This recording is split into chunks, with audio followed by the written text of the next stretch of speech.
Hello, all my entrepreneurs and business leaders, and welcome to the Michael Esposito Show, where I interview titans of industry in order to inform, educate, and inspire you to be great.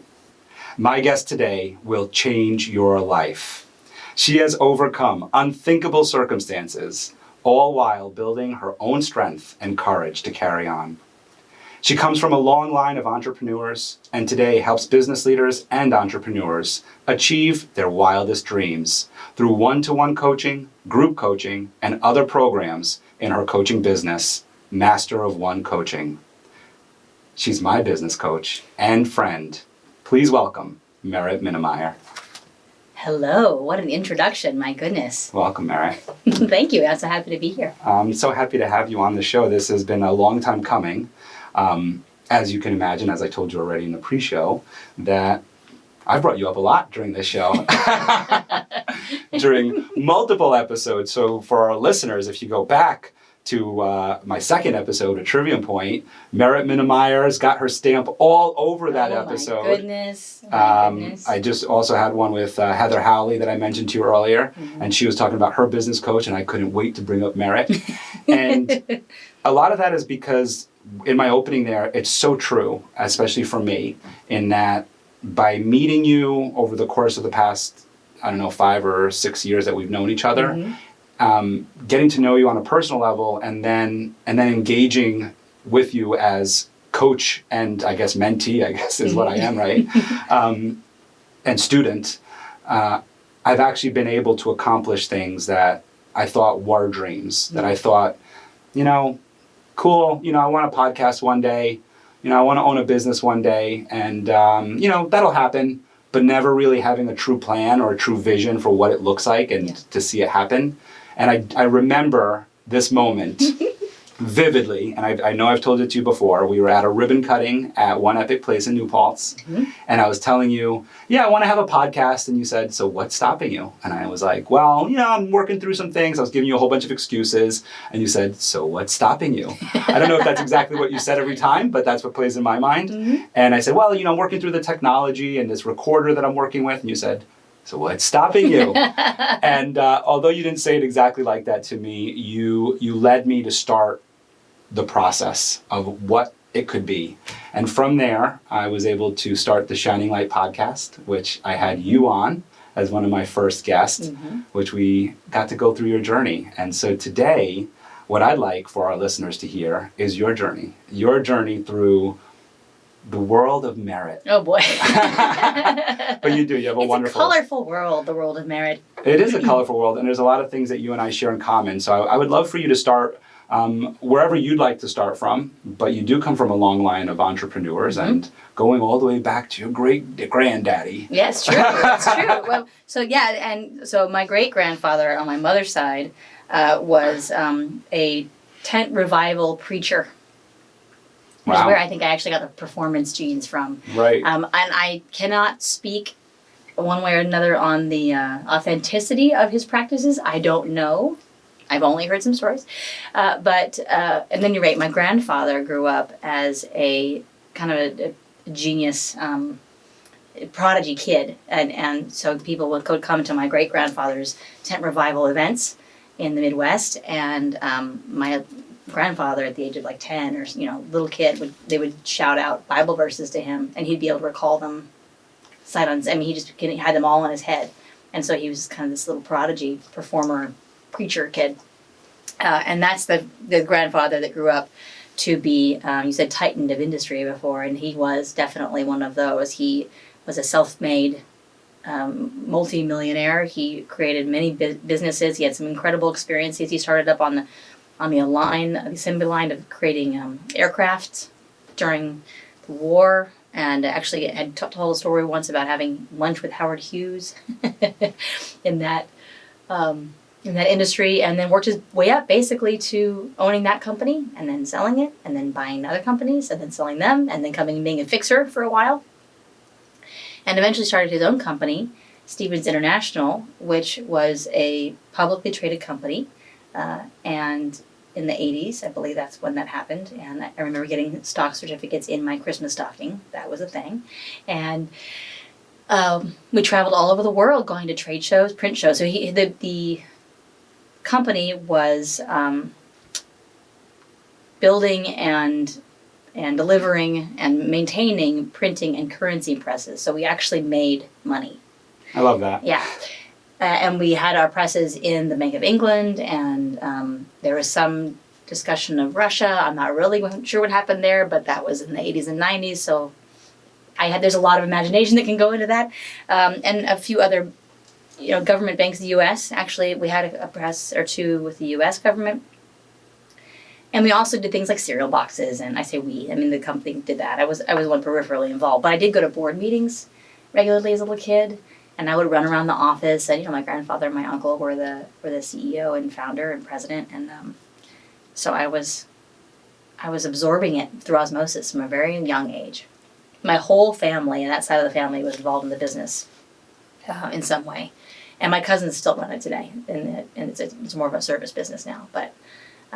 Changed size and scope significantly. But that was one side of my upbringing. I really got that DNA coding from a very young age. And then my other side, my father's side, my grandfather owned a nursery. And so was a small business owner. And they lived on a small farm in Indiana. And my father became an architect. And so my parents actually ran a small design and build firm on the main street of my hometown in Carmel, California. Ocean Avenue, shout out to Carmel, where Clint Eastwood was mayor.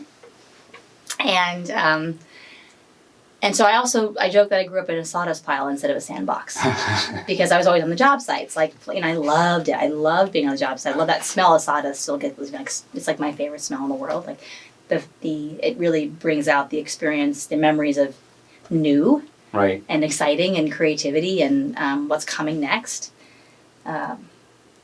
So. Yeah, those smells, especially like the ones from definitely the ones from childhood, they just bring you right back. It's amazing how smells do that.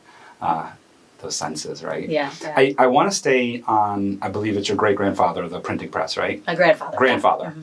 I want to go to him for a second because part of our coaching group, you had brought him up, mm-hmm. and you had brought up something that I think is really important for entrepreneurs and business leaders to hear, especially since a word today is somewhat overused, but is really important, the word pivot. Mm-hmm. And knowing when to pivot and understanding why you should pivot. Mm-hmm. And so let's go back to your grandfather and his printing press.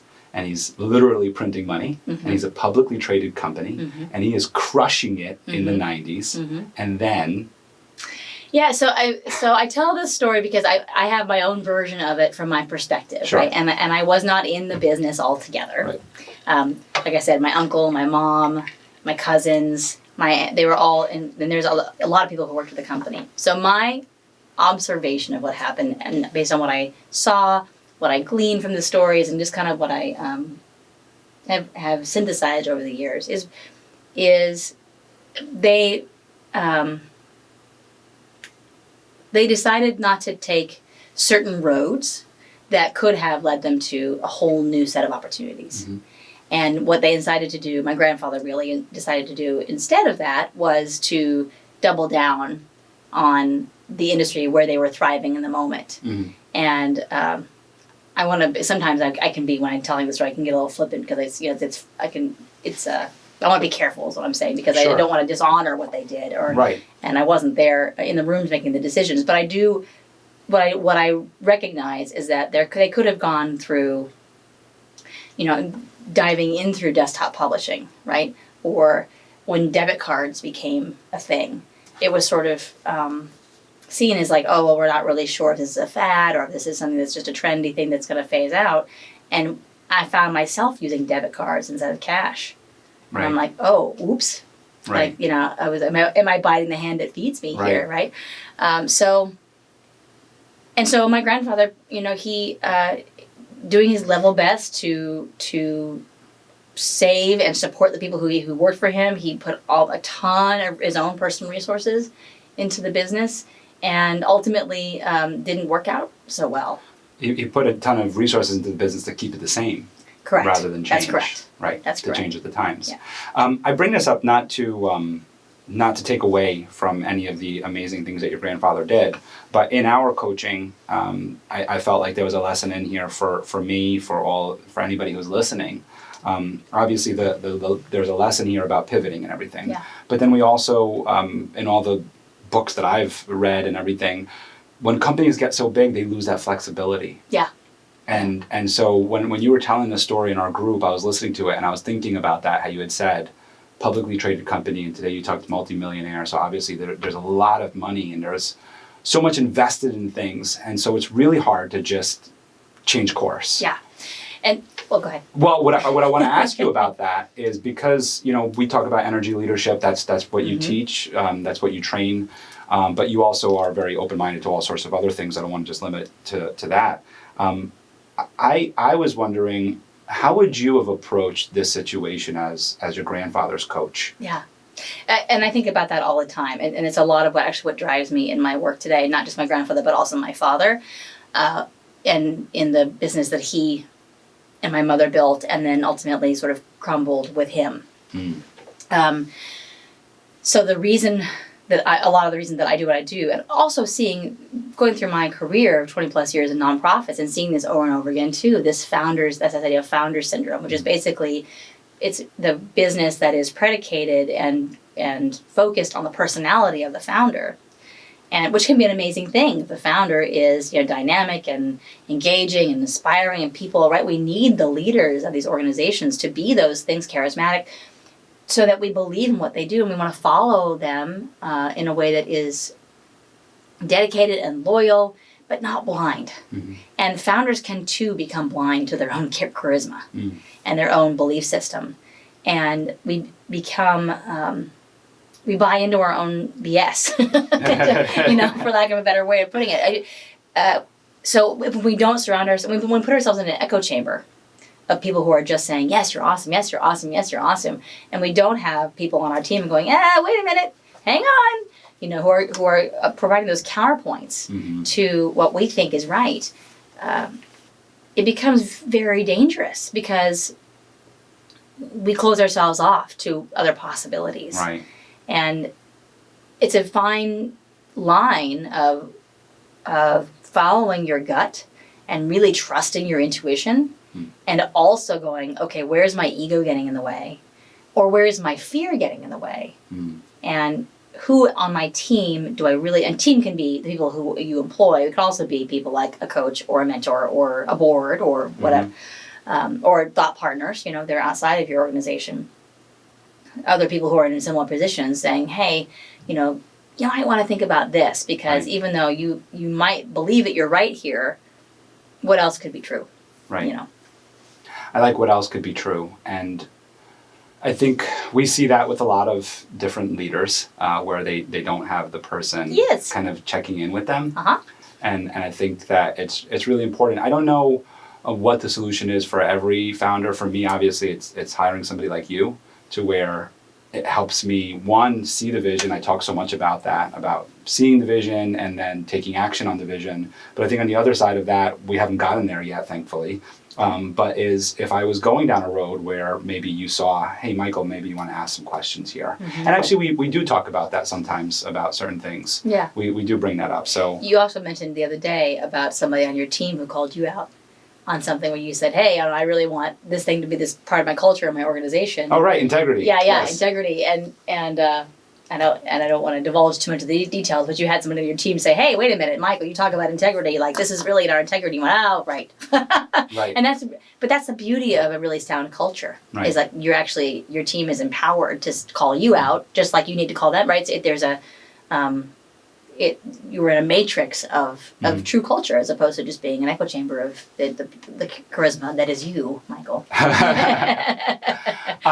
You know what? I kind of want to go to culture for a second because when I think about my company and any company, I start to wonder, and this is going to sound strange because I value you so much, but then I start to wonder, where is the need for the coach and all of that, right? And when can you start being able to kind of be self-sustainable to where, and I think I'm answering my own question, to where I guess the culture kind of helps that checks and balances that you need? Yeah. So it's a great question. And of course, the goal, my goal is always to work myself out of a job, ultimately, or at least to the point where any client is self-sufficient and confident enough where I don't need to, we don't need to be in conversation all the time. That the client is developed their own skills enough, develop their own skills enough where they feel that they can handle what comes at them. And also, growth is dynamic.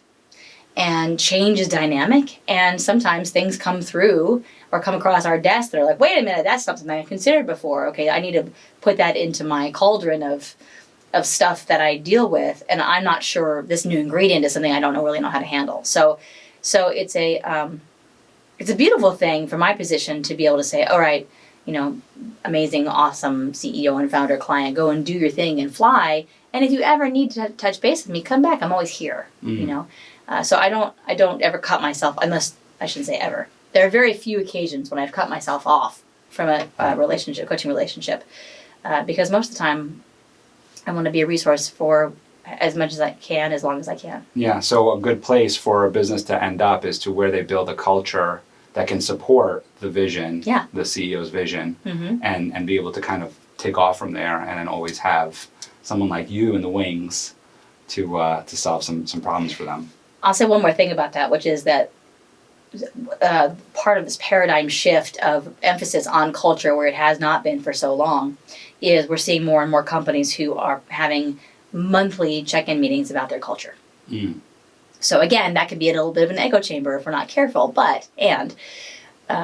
who on the team is accountable for what elements of the culture, and how confident are they? How much are they listened to is important to check in on too. Like, this element of the culture where we talk about attending to the whole person. Oh yeah, we're doing a really good job of that. In the meantime, there might be somebody in the wings going, actually, I feel like I'm not attended to. So we need to make sure there's integrity and conversation about that. But having those monthly or weekly, whatever it is, quarterly meetings about like, okay, as an organization, how are we doing internally, is a relatively new phenomenon, which I encourage. Yeah, it's very tricky. I'm learning that very quickly. There are things come up. I'll be vague for obvious purposes, but things come up, and you think that you're leading a culture a certain way, but everybody's got their own personality, and everybody has their own old baggage, I think. Whereas, like I've talked with you about this before, where I would like each one of my employees to have a coach like you assigned to them to help them, right? Because it's great that, I get on a call twice a week with all of them and am positive and bring in a great amount of energy to them. And we have a text chain where, I try to, same thing, good morning, everyone, and be positive and everything. But then all the hours outside of that, they get to be themselves again. And they get to fall into whatever habits or mentalities or energies, as we talk about in our coaching, that they kind of live in. And without, I think, that one-to-one coaching, I think it's really hard to change that. And it's not even the one-to-one coaching, it's really they have to want that one-to-one coaching. Well, 100%. I mean, change only happens when the person who's changing is bought into the change. And even then, it's hard to have. It's hard, yes. There's a show called Billions, which I have another client who refers to me as his Wendy Rose, who is the... I don't wear, for those out there who watch Billions who do not wear stilettos or engage in some of the other behaviors that coach does. But but the reason he calls me that is because we're talking about me coming into his company culture and working with some other of the people in his, the higher ups in his firm, so that there is alignment around the culture, and they're creating a common language around how they interrelate and how they communicate with each other and how they perceive each other and themselves, right? So there's a whole buy-in across the firm of personal and professional development, and there's unity on that, I was thinking while you were mentioning about the huddles, there was when you and I talk about life balance or harmony. And I thought that that's a really good thing to bring up about how big corporations look at it as like, you're here to work and then play is separate. And I think we're all so conditioned or have been so conditioned in that I work my 8 hours or I work whatever my shift is, and that's work. And then I can play after. Right. But I find that when you have that mentality, you don't really play after. From the people that I've been in contact with that have those kinds of shifts and those lives, that where it's like they have a very specific job and they go there to do that job, and then when they come home, it like takes them forever to unwind from that job. Yeah. And I think it's really hard to let it go versus I know that I'm not perfect in any way, but my life kind of like intermingles with my business, my work life. And I feel like, I mean, I know that Devin would probably be like, she would have a completely opposite opinion on this. I know that, but from my perception, right, is that like it's easy for me to sit on the floor, play with the girls, and then get on my phone and do an email. Now, it's not healthy either to do that all the time, but what I'm trying to get at is more of like that harmony of being able to, like, for instance, today, Denise was home with me this morning. I'm able to do work. I'm able to go check in on her. I'm able to kind of like talk with her like a human, right? Yeah. Like not like a robot that's at work. And then I'm able to come here, drop her off, come here, and know that I'm going to pick her up later, right after here, to then do more work while she's present. Yeah. Or go to ballet with them, and while they're in there doing their thing, I'm emailing. And you follow where I'm going with that? But absolutely, and that's part of the beauty of being an entrepreneur, right? I mean, that's one of the reasons that people do what you're doing, and what I do is because we want to get out of that feeling of I have to be one person at one place and then I'm another person in another place. Right. It's this bifurcation of personality, which is just not human. And I think that ultimately what that does is puts us into the sort of fight or flight mode, because it's like such a stressor. Like, how do I code switch? And how can I be this one person here, but I can't really, I might have a picture of my kid on my desk, or I might not, depending on how I want to be perceived. Or at home, my life is very different. It might be a mess, or it might be whatever. I mean, in terms of like the environment, right? We have this very sterile environment of like work and life and cubby and like, my pen cup. And then we go home and like my laundry's over the floor. It's just, to have that kind of disjointed existence is very confusing and very difficult to maintain from an energetic and from a personality standpoint. It's just there's a lot of code switching that has to happen there if don't have that congruence. Yeah, and you and I worked on that too, because I remember that of like feeling. I think the other thing that we're touching on is imposter syndrome. Is that imposter syndrome? I mean, that was something you had to work on with me, and I think I don't know if it ever goes away. But I think that you start learning different things about yourself that help it go away or help you understand like, hey, you know what, you deserve to be in this room. It's okay. But I think going back to what you're talking about, this harmony, this life balance is probably sometimes what leads to some of that imposter syndrome, because you're living one way at work. Absolutely. You're living a different way at home, and you're like, well, I don't deserve the promotion, or I don't deserve to be interviewing this awesome guest.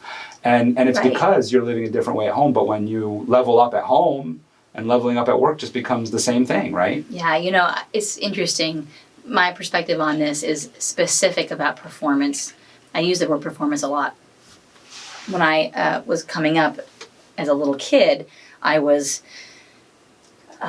identified as a performer.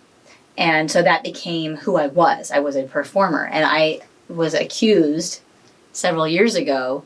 I was talking to a very dear friend of mine who was saying, I said, I just don't know. I'm feeling like I have to put on this show for people.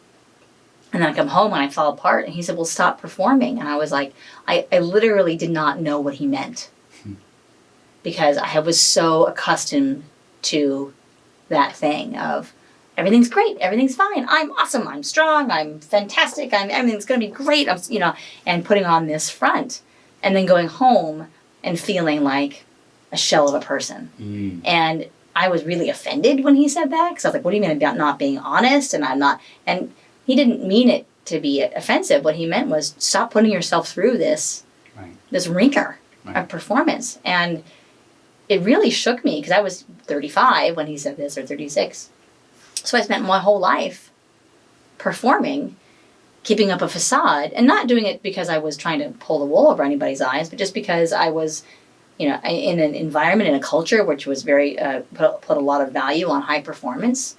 And also I was a performer, like literally, Theater. like I was literally a performer. So, Yeah. so I had, what's this word? The word that I'm using, making an image with my hands about like overlaying or Intermingling. integrated that the sense of these performance skills as necessary part of living. And I think we all do that, or many of us do that to an extent, which it leads to imposter syndrome because it is a feeling of there's part of me that isn't here. Right.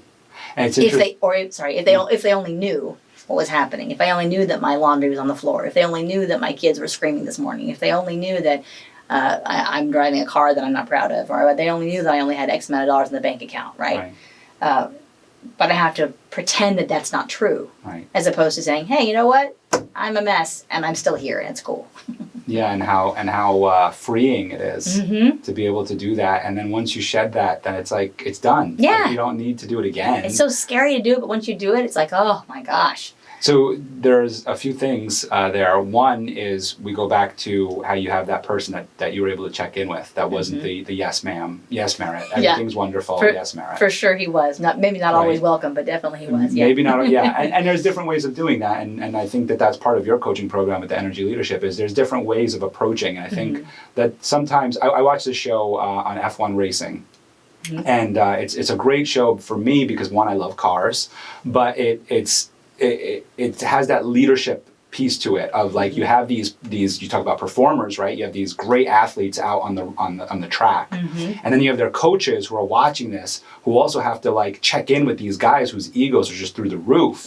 And I was watching an episode last night, and it was like a closed door situation, but you know the mics are always on, right? Always a hot mic, and the way that the coach was approaching his driver was interesting because I was thinking, I don't think Merritt would have, I think Merritt would have had some suggestions for him, is what I was thinking. And it was because we talk about collaborating a lot in coaching and like that being one of the highest levels.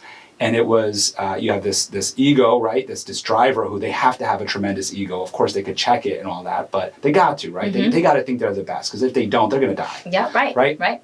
And then you have a coach who's telling them like, hey, you can't speak to us like that. Now, I know from our coaching is that that's probably not the best approach. It depends on the moment, too. Right. It depends on the moment. Like, well, there was time. Yeah. There was time between the course and meetings. It was like, let me speak to you outside of this meeting, and they pulled them aside. So there was time to maybe come in and say, what do you need?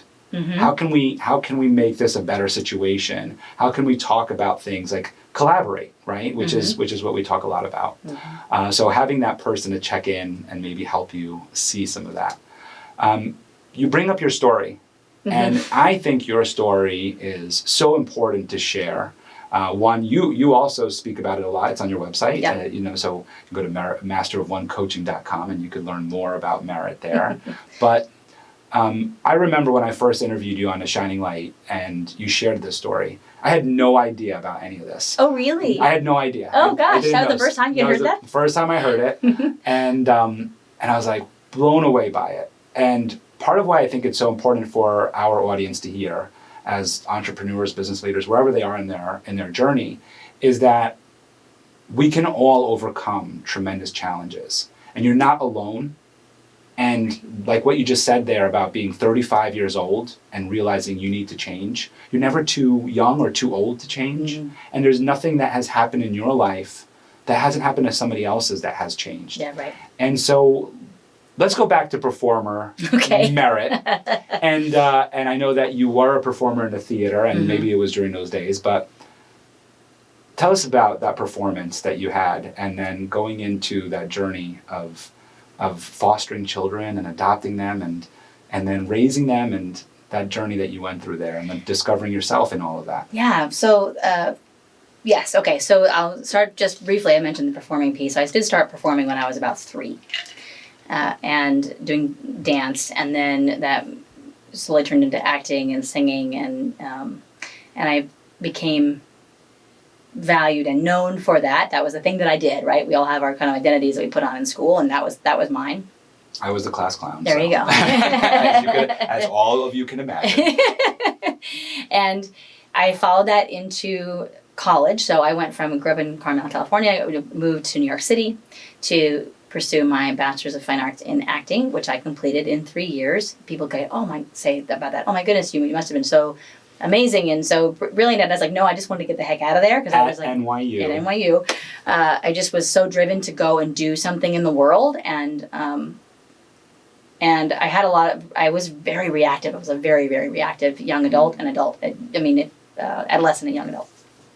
And so I was just running as fast as I could. Graduated when I was 20 years old, and thought part of what happened in that early part of my career was that I was faced again and again with situations that were confronting to my own integrity. And so I had to make a decision, I felt, about if I'm going to pursue this line of work, there's something about myself and my soul that I'm going to have to sell off for money or for work, whatever it is. And this is my own personal experience, so I'm not painting the whole industry with this brush. I'm just saying this from my personal journey. And I decided I just didn't have it in me to do that. I actually had a teacher once who told the class, only do this work if you have to. Now, my interpretation of that at the time was I have to do that because I really believed it was the only thing I was good at. It was the only value I had was in this role of performer. And so I have to do it because there's nothing else I can do. Well, that's not what he meant. What he meant was do it because it's your passion, it's your love, it's what the things that you can't live without. It's the thing that's driving you to be who you are. But I had a very different, it was almost like a box that I put myself in that I felt trapped in. So at any rate, I didn't know how to be anything else but that. And so I had this identity crisis, if you will, at 20 years old. And one of the ways in which I dealt with that was I started with some friends, a partner who said, hey, come be part of this organization, but we're going to create our own work.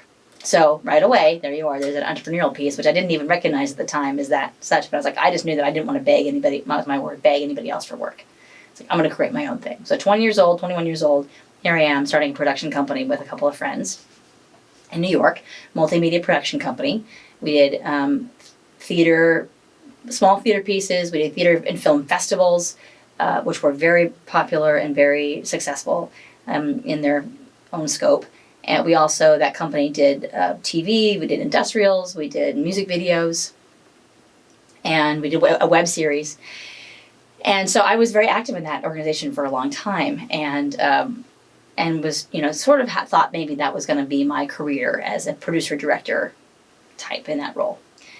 And then I met my husband, Peter, along the journey here, and he was also an actor, and we decided that we wanted to we had to have a family, and that drive kicked in very hard for me as soon as we got married. I was like, babies! I don't know where that came from, but man, I was just really motivated about it. Yes, it happened. And I was young, I was 23. Wow. And so it came to pass that we had some infertility challenges. And we'd always said that we wanted to adopt as well as have biological children.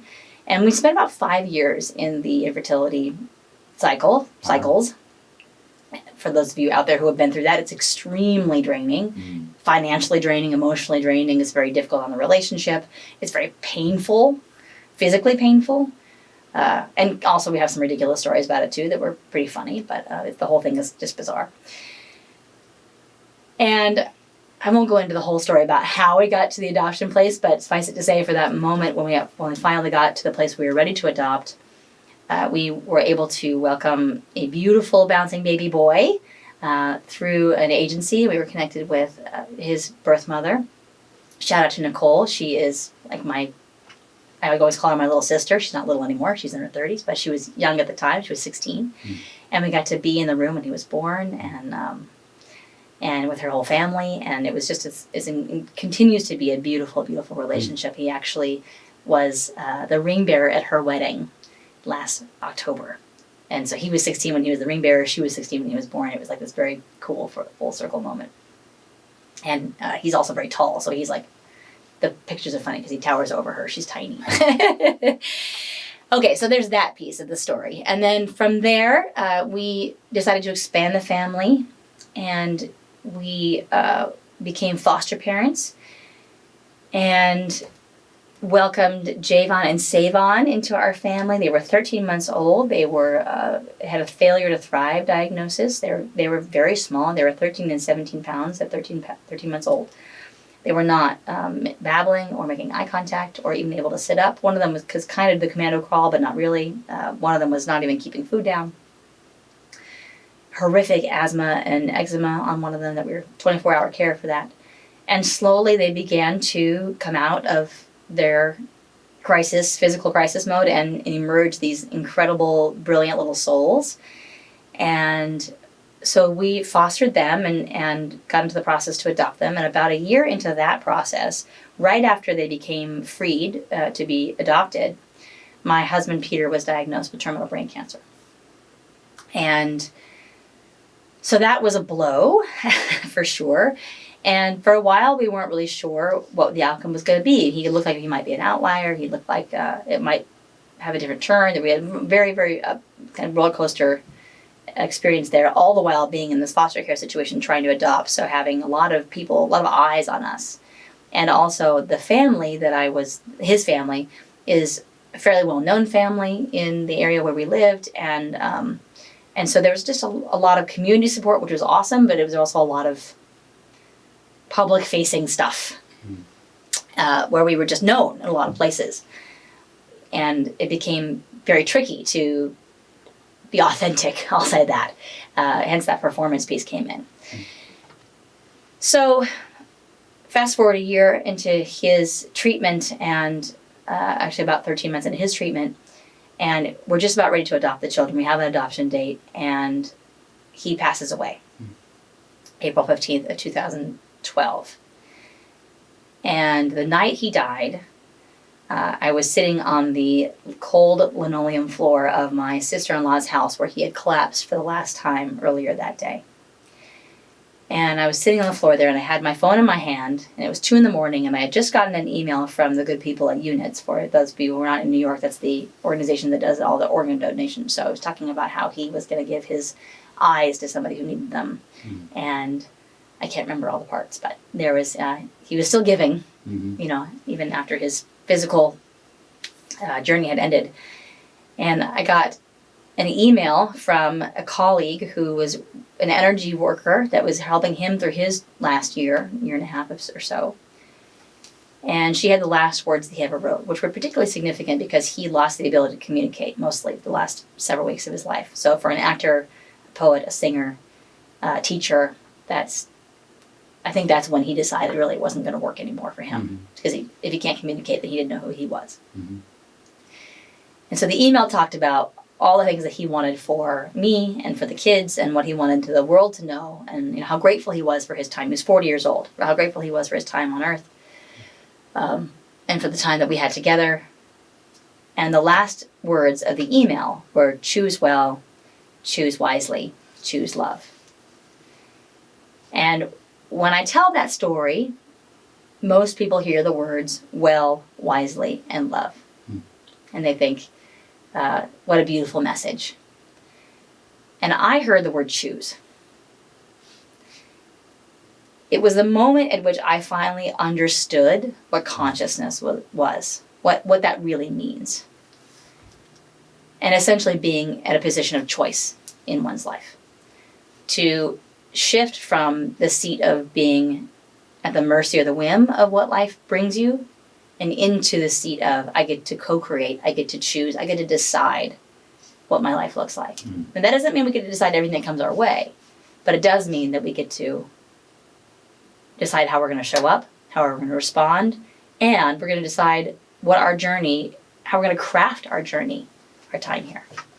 So when I'm looking at entrepreneurs and working with entrepreneurs, that's one of the brilliant things about that for me, is that I get to work with people every day who are consciously choosing to create and achieve and exceed their own dreams and expectations, and also create an incredible impact on the world around them. You have me emotionally distraught right now. No, no. Distraught, I don't want you to be distraught. No, I'm not. Just lack of a better word, I guess. But if that didn't, if you didn't feel anything on the other side of this, then I don't know what you're listening to. But you're now listening to the Michael Esposito Show here with Merritt. It's quite a journey. I know the first time you told it to me, it was emotional for me to hear, to listen to. I know when I was reading it, same thing. And then just listening to it again, I was like, keep it together, Michael. Keep it together. But I just, it's such an important story to share because of everything I said, teeing it up, right? Mm-hmm. Which is, as new entrepreneurs, as new people in the business world, we look at these titans of industry that I speak of, right? Mm-hmm. We look at these people that we look up to, these mentors of ours, and we think they've had it easy. And and maybe things were handed to them, or they didn't experience the troubles that I've experienced. And knowing you, and from meeting you and hearing about you and seeing you in public without knowing you yet, I wouldn't have ever thought. I'd be like, Merritt knew from the day she came out of the womb, no, that she's going to be a coach and she's going to help entrepreneurs and be successful at it, right? Because you are. And then to hear that story of what you had to go through to get to where you are, I think is so impactful to everybody that's listening. Is that? Well, and to be clear, it's just, there is no arriving. Right. Which is what I love about the work that I do. We can arrive in a moment. We can set a goal and achieve a goal. And enjoy that goal, hopefully. I'm like, the one time I don't bring tissues in the studio. You should know better by now. With the type of thing. Good thing I know Merritt really well. Do you need I can No, I'm good. But the beauty of the work that we do is that there is no, unless you want there to be an arrival and then you want to move on to something else, and that's up to you as well. But what I love about it, there's always another layer. There's always another level that we can achieve, right, in the game. There's always something else we can learn. This never stops. Mm-hmm. It doesn't have to stop. Yeah, and I like that too, that we talk about that too, is like, and then what, right? Mm-hmm. It's like... Yeah, what next? Right, yeah. What's next, right? Mm-hmm. There's a couple things in your story that I did want to acknowledge because I thought they were important, and I was really... I shouldn't be surprised by you, but I was surprised, because it's something that people don't talk about. You brought up infertility, mm-hmm. and it's something that isn't spoken about, and I'm so happy that you did, not that we have to go down that road, but I think it's really important that that it is spoken about, right? Yeah. Because so many women and men experience it. Yeah. But it's like this hidden thing, and like you said, that you couldn't be authentic, and not in that moment, but right. I'm just saying, in general, people, they feel like they can't speak about it. Mm-hmm. And I think it's really important to speak about. I'm fortunate that when Devin and I planned to have a kid, we had a kid, right? But without knowing others around us who experience infertility, mm-hmm. we would never know that exists. Yeah, right. And then I think you and I talked about this yesterday in our group, was about being politically correct or sensitive to others. Mm-hmm. You don't know what somebody else is experiencing, so therefore you're not as sensitive to others if you don't know about it. Right? Yeah. So that's why I wanted to just touch on that real quick, is that I think it's really important that we acknowledge that, that it's a topic that people experience and need to be sensitive to and understand. I really appreciate you highlighting that a little bit. And I do talk, when I talk about my story and I tell that, when I say adoption or when I say infertility, and I actually just focus more on the adoption than the infertility because we had already decided to adopt. And so it wasn't like it was an alternative or a plan B. Right. It was more that after 5 years of being in infertility, having this already part of our plan, I actually had planned to adopt. I don't know why. Specifically, but I planned to adopt when I remember being 10 years old and thinking, I'm going to adopt someday. It could be because there is adoption in my family, not in my immediate family, but I had an aunt, a grand who was adopted, and there's other sort of stories, so maybe I just heard it that way. But for whatever the reason, the moment that I said, I'm ready to stop this 5-year, very painful process on every front, and get out of my own way. I am not kidding when I tell you that the day I said that to myself was the day I connected with the adoption agency, totally in a kismet kind of way. Mm. And I asked a question, and they said, we have 1 info session per month. It's tonight. Come. And I was like, I'm free. We're there. And 8 months later, 8.5 months later, we had a baby. So what a good, I don't know if it's a parallel or great thing to talk about with business, right? And we were talking about harmony before. Uh-huh. And going back to your grandfather's story, mm-hmm. about the printing press coming into the table. The desktop publishing. The desktop publishing, right? And that pivot there. It so often happens in business, right? That if you do just end that 5-year stretch that you just mentioned, right? And make that decision, you know what? We're going to go this way now. The door is open. The door's open. Right? They do. And you said kismet, and I know sometimes we talk woo-woo type of thing, right? I'm all about the woo, so. But and so am I. But I think that there's a truth to it all, right? Yeah, I hope so. Yeah. Right. The Chinese proverb of when the student is ready, the teachers will appear. 100%. I mean that goes back hundreds of years. I don't know if even more than that, right? Yeah. There's a reason for it. Yep. Because it's real. Yeah, it's absolutely real. Yeah. Right? Yes. So let's talk about it on a business level too, and in your experiences of seeing, I know that I'm one of them, entrepreneurs that you've worked with, where you say, get out of your own way, make a decision, and when they do, the door's open, right? Yeah, it's incredible. And really, so we brought up ego before too. Ego is so tricky because ego develops out of protection, right? Out of wanting to self-preserve. And it's really important. It's really important to have that element. We can't say, get out of, just release the ego altogether. But we have to be able to manage our ego in a way that is useful and supportive to us. So when we say, well, it's not as simple as all of a sudden one day I said, get out of my own way. It was really, I had enough. I had to be in my own way enough to finally get to the moment where I was like, okay, I've hit my boundary. So it wasn't like, oh, well, I'll just try to do this thing because I'm so magical and wonderful and think that I can, that wasn't the way it was. It was like, I've had enough pain, right? And I need this to change. And that's when my ego was kicked to the side. Foster care is not for the faint of heart. So just know that if anybody wants to go through it, you have to be completely all in. And it's a very, very tricky system to navigate. And totally worth it. 100%, 110% worth it. 1,000% worth it. And so it took a while for us to get a placement for various reasons. We were very clear that we wanted to adopt. We didn't, because we had a young son and because we were living actually at a boarding school at the time, we knew we couldn't have just a revolving door of kids. That wasn't a great environment for that. So we wanted to get into a situation that we thought would be fairly certain that we'd be leaning towards adoption. And so it took a while for us to find the right placement and the right kids and us be the right match for them.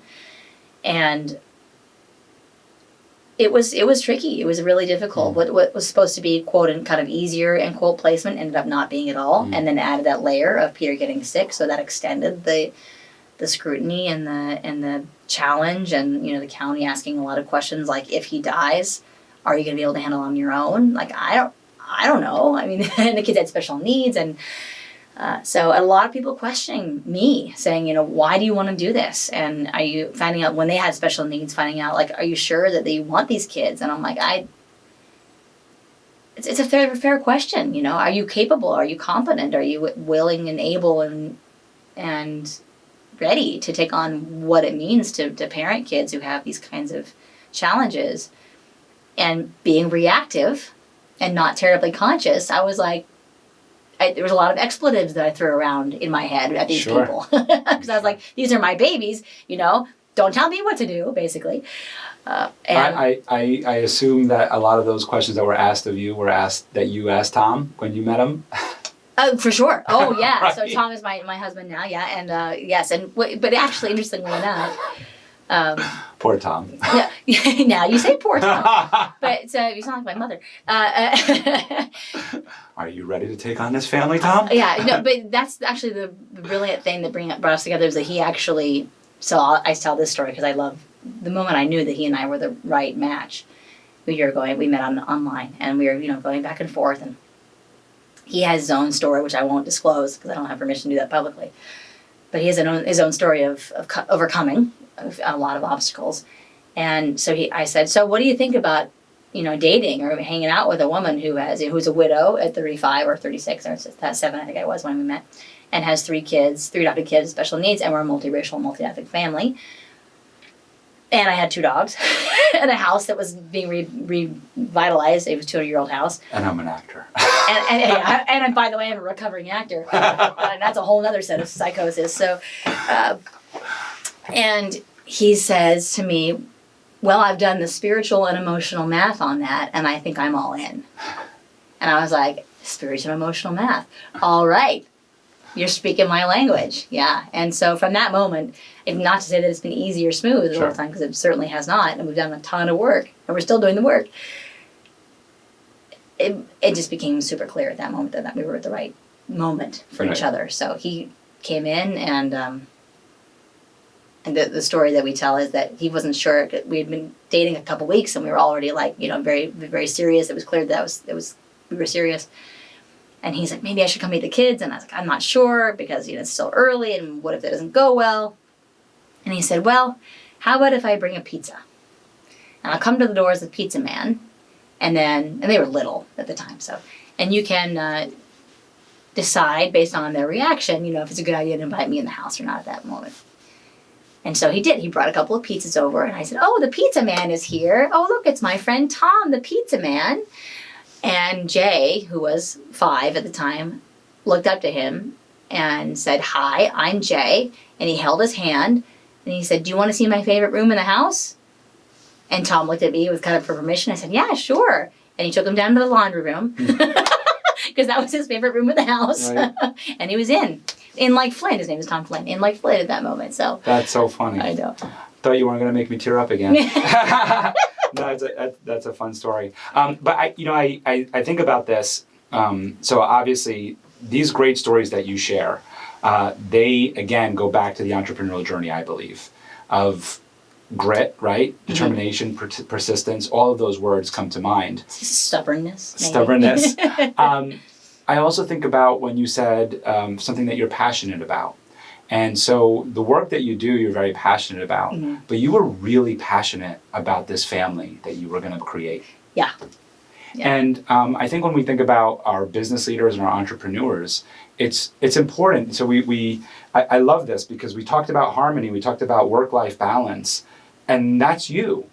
Like, you have this life, this story that you just shared, this very personal story that you just shared, and it just ties into that whole entrepreneurial journey, because like for me, as I'm listening to it, and obviously the purpose of this podcast is to get into people's stories, but also so that we can share something with our audience. So I'm listening to it and I'm going, okay, and it's like so simple. I'm going, well, that's me trying to discover who I want to become in the corporate world. That's me quitting my job and opening up my own agency. That's me. It's when people try to live in those boxes that we were talking about earlier of like, this is work and then this is home, it's so not true.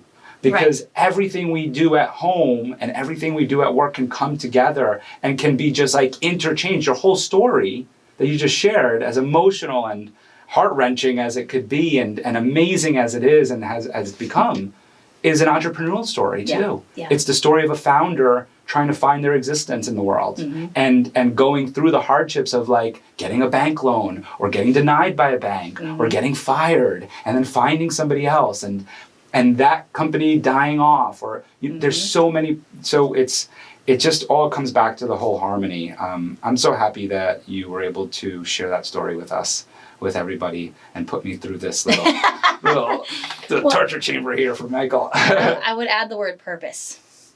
And when the drive to, for whatever reason, and I'm not even sure I'm so clear on it, but whatever reason, I had an incredible passion and drive and purpose, feeling a purpose around having a family. And I want to differentiate that between, people often say things to me which I just really strongly dislike. I won't use the word hate, because I don't like that word. I don't want to be associated with it, but I will say that I have a very strong reaction to this word of, oh, you're a saint. People said it to me very often, I must be a saint. No, I am not a saint. What I am is incredibly driven to protect and build and love my family. That's what I am. And my family, as we define it, is me. Obviously, it's my family. Me connected to my late husband, Peter. And I learned a ton about what family means through that family that I married into. I mean, gosh, what a an amazing, incredible group of people, and we all have flaws, and we all certainly showed each other our flaws in that process of losing him, and have since just come together with, especially with his parents. Like, we have a whole new sense of family together. They now call Tom their son, and they're definitely grandma and grandpa to my kids. Like, there's no question about that. They call me their daughter still. 10 years later, after their son has passed, we're still very much connected. And I learned a ton about family and what that means through them and what they taught me. So it's purpose. It's this I was going to say ridiculous, but it's I would say it's not logical, dogged determination to evolve that and explore it and define it and redefine it and redefine it and redefine it for myself. And I can't really tell you where that comes from directly, but I can tell you that I've always had it, to have that sense of family. And so when one has a purpose, just like you have a purpose around what you want to do for your family, and for not just your family with Devin and the girls, but your family with Denton and Michael Esposito Inc. and the work you do in Haiti, and you talk about that as being part of your expression of your family. When you have that kind of purpose, you move mountains to make it happen. Right. Yeah. It certainly makes the hard days easier when you know your purpose. That's right. For sure. I want to ask you about the boardroom when you were a little girl. Yeah. We don't need to go into too much detail, but do you have any quick funny stories about running around the boardroom as a little girl, or something that you bring back to today? I think, speaking to earlier what we were talking about, having those two personalities, my grandfather, when I'm really amused to learn when I was maybe 11 or 12, that my grandfather was known for being, what's the polite word to say this? Strict. Strong-willed. Stern. And extremely expressive in the boardroom. He was known for that, for his strong language. I think we're painting that picture now. In the boardroom. To me, Granddaddy, and I called him Granddaddy, like, he was, crawled up on his lap, and I was the youngest. Right.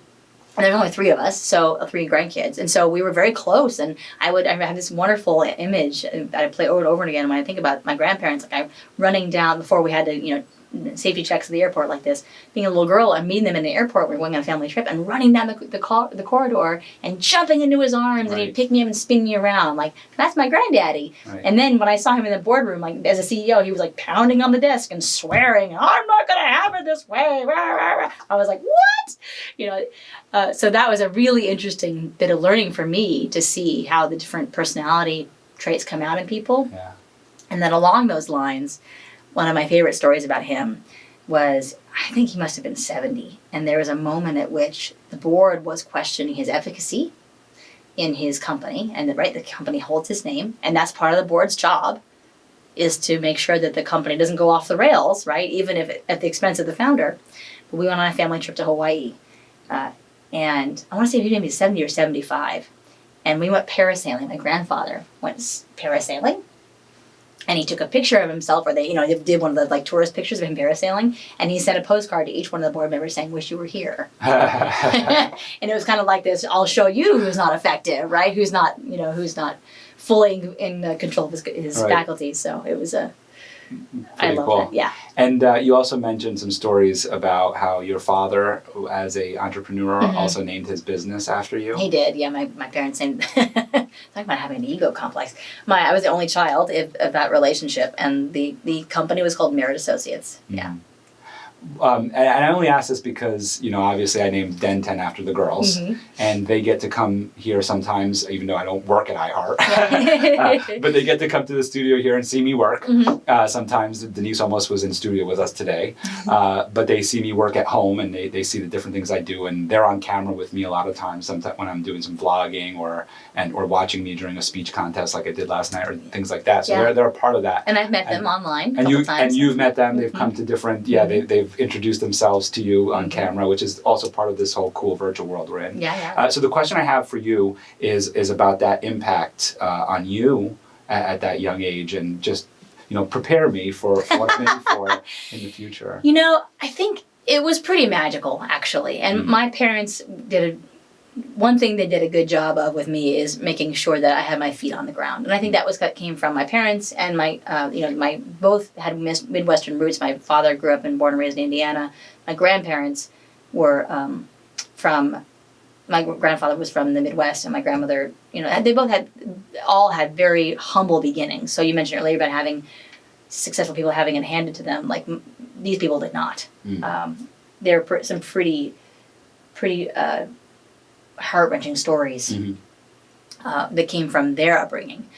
So there was always this sense of, like, keep your feet on the ground, kid. Like, we can go. I mean, my husband asked me the other day, what's the most luxurious thing you've ever done? And I said, probably staying in the presidential suite at the Waldorf when I was a kid. Wow. And that was because of my grandfather. We were there for a trade show in New York, or some board thing. I don't know what it was, but some ridiculous thing. And it's like, ridiculous meaning I was in the presidential suite at the Waldorf. Like, who gets to do that, right? And I was like, oh, it's just part of my life. And also it was like, know that you're not. This is not everybody gets to do this. Right. You have. There's a sense of responsibility that comes with this privilege and this position that you're in. It's about something that was very early to instill that in me. So you need to use this to your advantage and to the advantage of as many people as you can help, right? So there was that, and also having Merritt Associates. There was a sense of pride that I had. I mean, I would ride my bike down Ocean Avenue in Carmel, and know that I was Mike and Connie's kid, and everybody knows Mike and Connie's kid. And my godparents also had a shop down the street, so I got to be in my godmother's shop, and it was a really strong sense of community, and that was really, really important to me. It still is important to me. I live now in New Paltz, and COVID has been. I think that's been pretty easy on me, frankly. My business has thrived, and my family has thrived through COVID, which is extremely fortunate. The one place that I think that has been difficult on me was that sense of community. I has not totally lost, but a lot of things have happened. We've lost some assets in our community, and I know that very, very personally. That's been hard, is to not have that sense. So I guess to temper it, I guess, what you do with, yes, we're very fortunate. Yes, follow your dreams. Yes, you can have anything you want in life. Absolutely, go for it, and then some. And also, bring people up with you. Always looking at who else you can help, who else you can serve. Where's the opportunity for the next person? Right. Because my best friend Jenny talks about the Maya Angelou quote, you're paid for. And that is, the people who came before you paid for you in blood, sweat, and tears and money for you to have what you have. Even if it wasn't money. Right. Somehow they evolved the process, the human species, enough up to where you could take that ball and run with it to the next step. You have to do the same thing.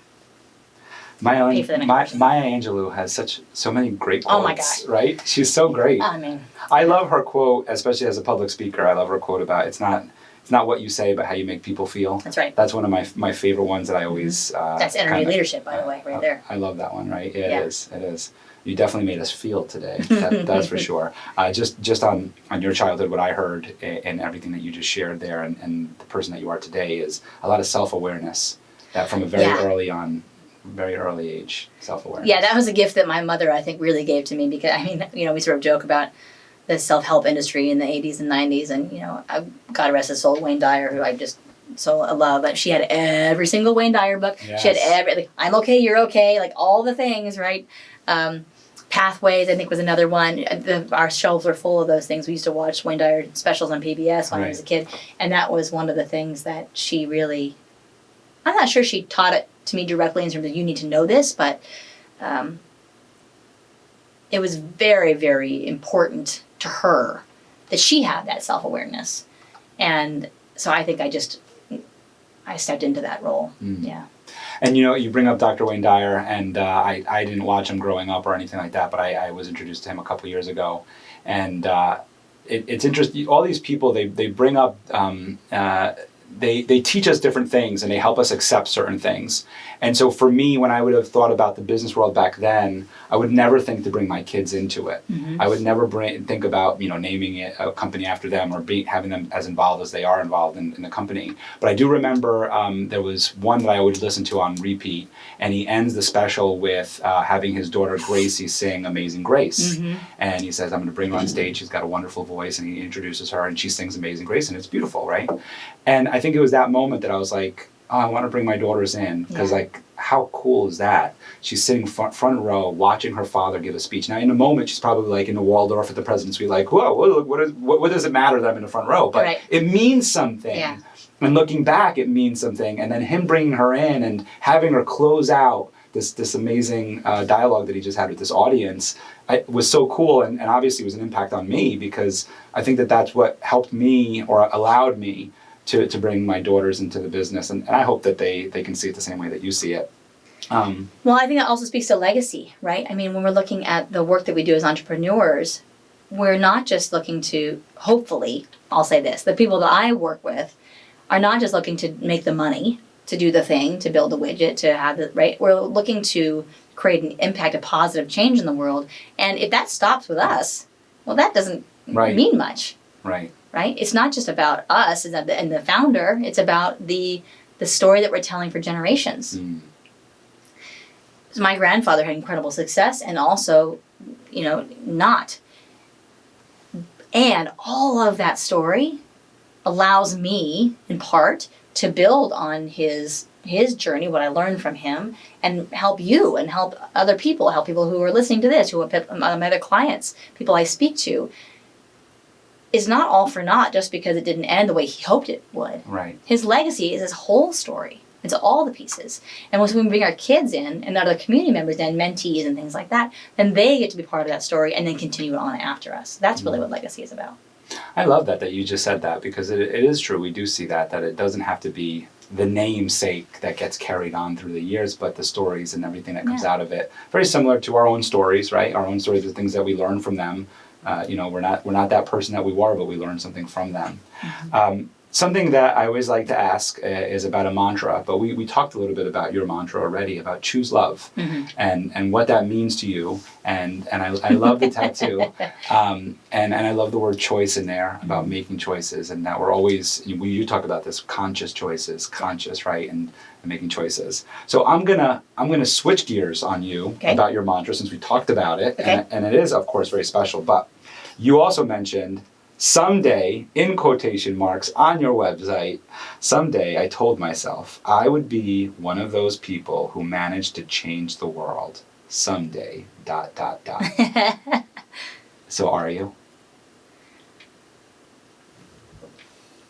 Silence. My gut answer is yes. Yes. I'm working on that still. I'm working on what that means for me still, which, like I said, we never arrive. I don't want to ever arrive fully. I want there to always be an arriving. So I am constantly redefining, which is sometimes irritating to myself. Can I just land already? I know, and I talk about that with you all the time too, right? Yeah. But we don't want to land. Well, what I would like to do is to be able to land enough to go, okay. We want to get at altitude level. Exactly. I want to check my oxygen, right? I'm going to talk to a pilot. Can we get to that cruising altitude? For a little while, right? And then, because then that lets us to ask that question, what next, in a way that is from a conscious place and a responsive place and a proactive place rather than a reactive place. And also, yes, I think as the more work that I do with amazing clients like you, the more work that I do on my own with my family, I look at my kids now, and I'm talking to my son about going to college when 6 months ago he didn't even think he was a candidate for college. We weren't sure if he was a candidate for college. Now we're looking at it as, oh my gosh, we have all these colleges we can go look at, and he's interested and invested. That's, in and of itself, is kind of a miracle to me. Like his story, I was talking to his college counselor the other day, and I got teary because I was just I'm just so proud of you. And it's not about one thing that he's done. It's that he's already in 17 years lived a life full of overcoming obstacles that most people never have to deal with. Mm. And he thinks about it. He said, what should I write my college essay on? And he says, He's like, I don't know. I don't really have anything that's happened or anything special. I'm like, are you kidding, kid? Like he sees it with such grace and just part of who he is. So the reason I go down that road is to say that when we are consciously choosing, or actually even when we're not, we are always having an impact. We're always having an impact. So we can choose to acknowledge it and take ownership of that and lead it, or we can choose to, be reactive and negate our responsibilities or hide from it. But we all can have an impact. And I think as I learn more about who I am and what I want to do and my gifts through the work that you and I do together, and I work with other clients and my mentors still, and my kids and my family, the more I see how that impact can unfold. And so, yes, I think the answer is yes. I think it is. I know it is yes, first of all, Merritt. I know it is yes, but through the work that we do together, and from what I see with you and what I've learned over the years between you and all the different mentors and books and everything that's come into my life is, the chain of events of anything that you do, right? You kick a pebble and, the butterfly effect, all these different effects that are out there that you can speak to. You can name them all these different things, but just to get very simple, is that just the little simple things in life of saying hello to somebody, putting a smile on their face changes their day, changes their life maybe, right? Like you don't know what they're experiencing. That's right. And so that goes off and changes the world. Is that I think it's important for everybody to know that just by greeting somebody with some love, compassion, some empathy, a smile, making them happy, some, as we talk about energy leadership, some great energy, collaborative energy, just by doing that with one person, you're changing the world. Because I know this sounds crazy, but I mean, it's not crazy, but we're all a part of the world. We are that change, right? We are a person in the world. And if you're changing my day, you're changing something in the world, right? But more specifically to you and the work that you do, I see you as changing the world, and you're like a multiplier of that, because... Well, that's lovely, because that's what I'd like to be, yes. but you are a multiplier of that, because like while I'm trying to change the world through my company, which is one piece, and then it has its own arms that expand out, you're doing that with me, with this person, with that person. So you have all of these multiple people who are part of your group, part of your leadership community, that you're training and coaching and helping for them to all go out and change the world. And you're like, just building this huge web, I see, of like amazing world changers. And it's just so cool. Oh, thank you. I mean, I do think that is ultimately the role that I love to be in is, I have a certain skill set and a certain set, passion and drive and purpose. And there's certainly many, many things that I am not good at. So I don't ever purport to be, a particular, I think humility is really important here and also confidence. Like the difference between confidence and arrogance is that when we are confident in our abilities, we can use them to the best of our ability and also in service of others and the world. So when we're arrogant, we put ourselves above somebody, and then usually reaction to feeling below somebody else. So it's not right-sized. But confidence is fully owning one's gifts and being able to use them in service and along the lines of our purpose and meaning that's meaningful to us and meaningful to others. So I appreciate you acknowledging that, and I do see that that's something that I really have a lot of passion for and purpose around is helping other people be multipliers in their own life too. Well, you're doing it. Well, thank you. Thank you, Merritt. Thank you. Merritt, I usually like to, well, not usually, but I think a lot of podcasts always like to say, and here's my last question. But you know what I want to do for our audience is you always ask me really good questions that I have to leave our session with and think about and ponder and go to Devin and say, Devin, what do you think about this? And then I come back a week later to you and I go, I think I have the answer. And then we go into it. Why don't we leave our audience with one of your wonderful questions? Oh my goodness. You might have to pause here for a second. So come up with one. This is a live show. We're not even taking out the tissue, the tissue sequence. This is live. That's it, It all makes the cut. Okay, well. To our entrepreneurs and business leaders, when you turn this recording off, ask yourself. What do you want to co-create? There you go. What do you want to co-create? So that's your homework, everyone. Merritt, thank you so much for coming on the show. It's such a pleasure. Thank you for having me. Thanks. Well, that's a wrap.